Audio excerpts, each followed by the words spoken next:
안녕하세요. 세상을 동글하게 살아가는 동글동글입니다. 오늘은 요거프레소를 리뷰해 보도록 하겠습니다. 요거프레소가 전국에 많죠? 그런데 저는 여기를 거의 처음 가본 것 같아요. 전에 테이크아웃을 해서 한번 먹어본 적이 있는 것 같은데 별로 기억에 남지 않은 걸 보니까 정신없이 그냥 한 잔 쭉 마신 것 같습니다. 이렇게 본격적으로 앉아서 먹은 건 처음입니다. 디자인은 지점마다 다 다르겠지만 제가 간 곳에서는 그냥 깔끔했어요. 베이지색 인테리어에 우드톤으로 가구가 배치되어 있었고 가끔씩 색깔 있는 소파가 있었습니다. 하지만 전체적으로 화이트, 우드, 베이지가 주 공간을 차지하고 있었어요. 깔끔하고 무난한 깨끗한 카페의 느낌을 줍니다. 그러면서도 약간 아늑한 느낌이 들어서 요거프레소 같이 주로 차가운 메뉴를 파는 곳에는 이렇게 따뜻한 느낌의 인테리어가 참 잘 어울린다는 생각을 했어요. 유명한 대형 프랜차이즈점 카페치고 인테리어가 특색 없이 무난한 점은 조금 아쉽긴 했습니다. 예를 들어 스타벅스 같은 경우에는 가면 초록색과 그리고 나무, 우드색을 통해 가지고 브랜드의 아이덴티티를 느낄 수 있다고 해야 되나요? 세계 어디를 가도 딱 스타벅스 이런 느낌이 드는데 요거프레소는 다른 지점을 안 가봐서 제가 모르긴 하겠지만 일단 특징이 되는 인테리어가 느껴지지 않았습니다. 테이블 수도 무난무난했어요. 적당한 간격이어서 얘기하기는 나쁘지 않았지만 파스쿠치, 엔젤리너스 그런 대형 카페들과 비교를 했을 때 앉아서 먹고 가고 싶은 그런 느낌은 아니었습니다. 그렇지만 컴포즈 커피 같이 그냥 저가 형태로 파는 메가커피 이런 것보다는 훨씬 분위기가 좋긴 했지만 아무래도 조금 아쉬웠어요. 하지만 분위기로 간 거는 아니고 요거프레소 메뉴가 먹고 싶어서 간 거니까 일단 주문을 해보기로 합니다. 키오스크가 역시 있습니다. 요새는 키오스크가 유행인가 봐요. 공차에도 있잖아요. 아무래도 아르바이트비가 비싸지니까 그냥 주문 받는 거는 기계로 하나 보다라는 생각이 듭니다. 메뉴를 한참 골랐어요. 정말 많더라고요. 그리고 제가 요거프레소 집이 유명한 게 무슨 메리 시리즈인가? 그게 참 유명하다고 하더라고요. 특히 요거프레소인 만큼 요거트 메뉴가 유명하다고 해서 기대를 했습니다. 그래서 그냥 요거트 있는 거 시키면 되겠구나 했는데 메뉴가 어마무시하게 많은 거예요. 요거트도 종류가 많고 파르페부터 아이스크림류까지 정말 많았습니다.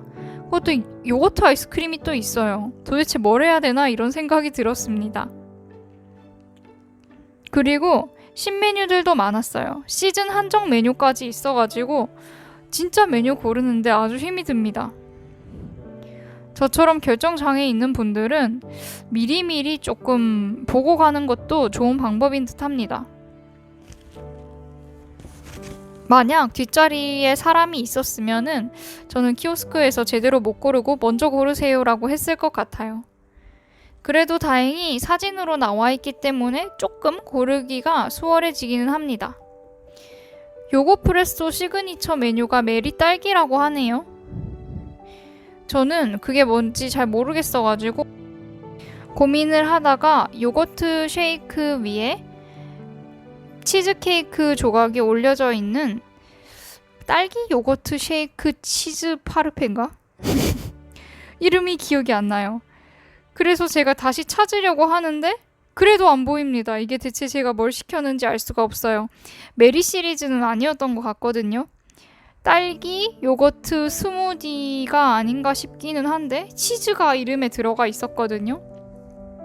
가격은 4,800원이었습니다. 그 녀석을 하나 시키고 또 같이 간 분은 치즈 에스프레소 스무디를 시켰어요. 이것도 이름이 가물가물한데 역시 4,800원이었습니다.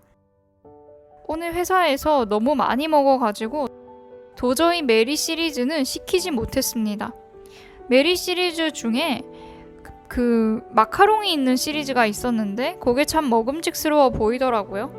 물론 저는 마카롱을 좋아하지 않아가지고 만약 제가 배가 있었다면 다음에는 구름 스무디를 시켜볼까 합니다. 진짜 솜사탕을 넣은 것처럼 구름이 뽕뽕뽕 떠 있어요. 그거를 흰색 요거트와 또 다른 색 요거트를 섞어가지고 색깔을 낸 건지 모르겠는데 일단 보기가 예뻤어요. 그리고 맨 위에 구슬 아이스크림이 올라가 있었습니다. 시즌 메뉴인지는 모르겠는데 너무 신기하다면서 봤어요. 그리고 여긴 요거 프레소인 만큼 플레인 요거트 아이스크림도 먹어보고 싶어요. 그걸 시킬까 진지하게 고민을 하다가 그래도 내가 유명하다고 들었던 것 같은 딸기 요거트를 시켜보고 싶어서 뚝심 있게 주문을 했습니다. 빙수도 나와 있더라고요. 1인용 빙수도 있었고 뭐 여러 명 먹는 빙수도 있고 했는데 틀림없이 맛있을 듯 합니다. 휘핑은 뺄 수도 있고 넣을 수도 있는데 저는 휘핑을 넣어달라고 했고 또 저랑 같이 먹는 분은 휘핑을 뺐어요. 일단 요거트 딸기 스무디는 다른 집과 다른 점을 말을 하자면 좀 가루가 안 씹혀요. 이게 진짜 요거트를 쓰는 건지 아니면 그냥 가루가 안 보이게 간 건지는 모르겠는데 좀 다른 집보다 덜 달고 가루 맛이 전혀 느껴지지가 않습니다. 그냥 부드럽게 잘 갈린 딸기 스무디 느낌이에요. 진짜 생딸기가 막 입안에서 팡팡 터진다 이런 느낌은 아니고 가루는 가루인 것 같은데 그렇게 가루가 씹히는 맛은 아니다. 부드러운 요거트 스무디이다 라고 말을 할 수 있겠습니다. 그리고 휘핑크림 같은 경우에는 고급진 맛은 아니고 그냥 식물성 크림을 위에다가 쭉쭉 짠 느낌이에요. 아주 기름지고 모양이 그대로 살아있는 그런 일반 크림입니다. 크림이 맛있다고는 못하겠네요. 하지만 중요한 건 요거트 스무디니까 크림은 좀 남겼습니다.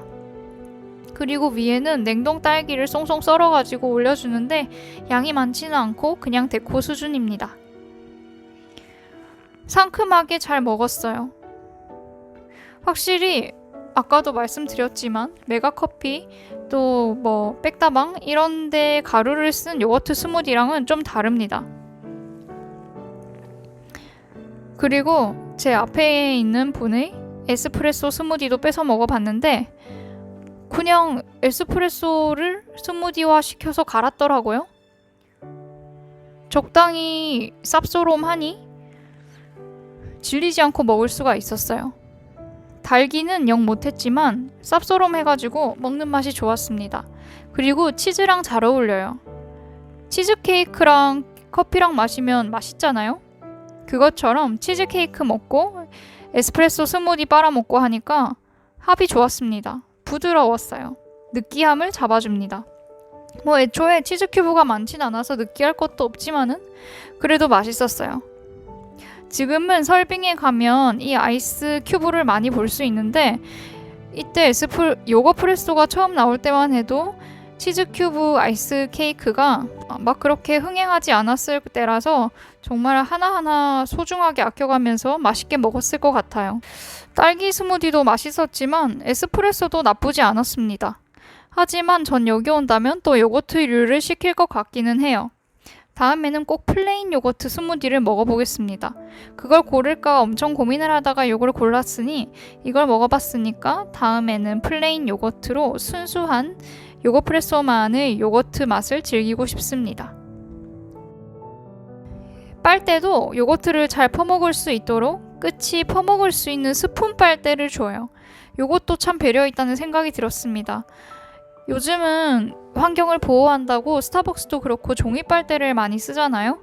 그런데 이 집에는 종이 빨대를 쓰면 정말 몇 번 빨아먹으면 빨대가 그대로 흐물흐물하게 녹아버릴 것 같은 메뉴들이 많거든요.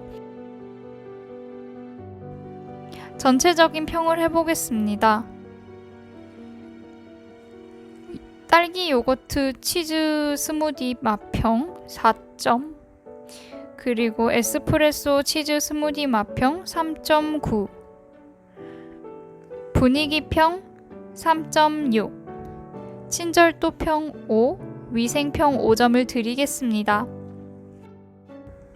평소에 커피 마시러 올 것 같지는 않지만 조금 달달구리한 커피 외의 메뉴가 땡길 때는 방문할 의향이 있습니다. 단 음료가 배가 부르기 때문에 밥을 든든히 먹은 날은 아니고 좀 가볍게 먹었다 싶은 날에는 여기 와서 달달한 메뉴로 기분 전환을 한 번 더 하러 올 수는 있을 것 같습니다. 오늘 영상은 여기까지입니다.